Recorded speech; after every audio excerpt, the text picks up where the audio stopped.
Le collégien de 14 ans qui a poignardé sa professeure avant-hier à Sanary-sur-Mer a été mis en examen ce soir et placé en détention provisoire.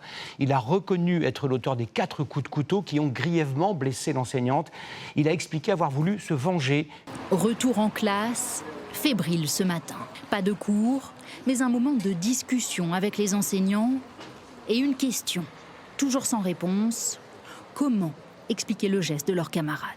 Quand même un peu la trouille, c'est compliqué, sachant que ce qui s'est passé mardi, je ne sais pas si peut-être ça va se reproduire. Face aux enquêteurs, l'élève de 14 ans raconte sa haine à l'encontre de sa professeure. Elle aurait signalé ses retards, ses oublis de matériel, ses injures, injustes selon l'élève. Il aurait eu peur d'être exclu du collège, a voulu se venger, un projet prémédité. Les investigations ont démontré qu'il avait effectué des recherches sur Internet quelques jours avant les faits sur les risques judiciaires encourus par un mineur qui tuerait sa professeure. Dans sa chambre, les policiers retrouvent plusieurs armes blanches. Dans un contexte familial compliqué, sa petite sœur aurait subi des violences de la part des parents.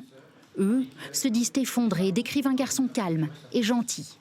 Pendant ses auditions, il a répété qu'il regrettait son geste, dont il se rendait compte de la gravité, en précisant que la professeure ne le méritait pas, qu'il n'était plus trop lui-même, évoquant un coup de folie.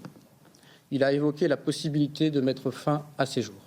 L'adolescent souffre-t-il de troubles psychiatriques ? Des expertises devront le déterminer dans les mois à venir. Ce soir, le jeune garçon est placé en détention provisoire dans un centre pour mineurs. Il risque 20 ans de prison. L'essentiel aujourd'hui pour mon client et ce qui lui importe le plus, c'est la victime. Voilà, avant tout, il faut penser à elle. Et je pense que c'est pour lui le plus important, c'est qu'elle survive et qu'elle puisse se battre pour sa survie. L'état de santé de la professeure d'art plastique reste préoccupant.